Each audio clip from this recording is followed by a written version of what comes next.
ఇప్పుడు మన ఆంధ్ర రాష్ట్రంలో సృష్టింపబడుతున్న ఒక విద్వేషపూరిత వాతావరణాన్ని మీకు వివరించబోతున్నాను.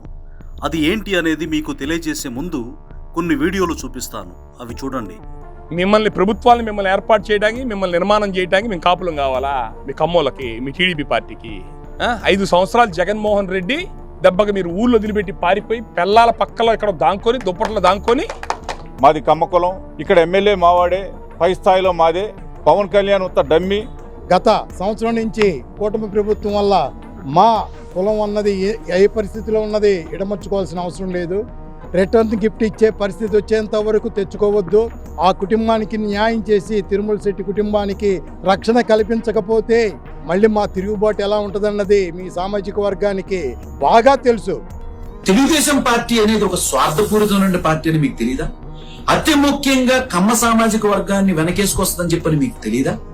స్వర్గీయ వంగవీటి మోహన్ రంగా గారు మీ అందరికీ గుర్తున్నారా? చూశారు కదా, ప్రకాశం జిల్లా గుడ్లూరు మండలం దారకానిపాడులో 2 వ్యక్తుల మధ్య ఎప్పటి నుంచో పాత కక్షలు ఉన్నాయి. ఈ నేపథ్యంలో ద్విచక్ర వాహనంపై వెళ్తున్న వ్యక్తిని కక్షగట్టి ఉన్న మరో వ్యక్తి కారుతో ఢీకొట్టి చంపేశాడు. ఇందులో కమ్మ సామాజిక వర్గానికి కానీ, కాపు సామాజిక వర్గానికి కానీ, టీడీపీ కానీ, జనసేనకు కానీ ఎటువంటి సంబంధం లేదు. కానీ ఇద్దరి మధ్య జరిగిన ఘర్షణను వర్గపోరుగా మార్చడానికి కొంతమంది పేడి వ్యక్తులను జగన్ రెడ్డి రంగంలోకి దించాడు. కాపుకుల నాయకుడిగా చెప్పుకుంటున్న దాసరి రాము, అలాగే మేము కాపు నాయకులమంటూ చెప్పుకుంటున్న మరికొందరు బయటకు వచ్చి కమ్మలు కాపులను చంపేస్తున్నారంటూ టీడీపీ కమ్మ పార్టీ అంటూ విద్వేషాలను పెంచేలా ఆ మరణించిన వ్యక్తి ఇంటికి వెళ్లి రాజకీయం చేస్తున్నారు. ఇక్కడ మీరు గమనిస్తే ఆ 2 వ్యక్తులకు పార్టీలకు సంబంధం లేదు. ఇద్దరూ మొన్నటి వరకు స్నేహితులు, కూర్చొని మందు కూడా కొట్టేవారు. స్నేహం వికటించి వివాదాలు ఏర్పడి ఘర్షణకు దారితీసింది. ఈ విషయం ఆ ఊరంతా తెలుసు.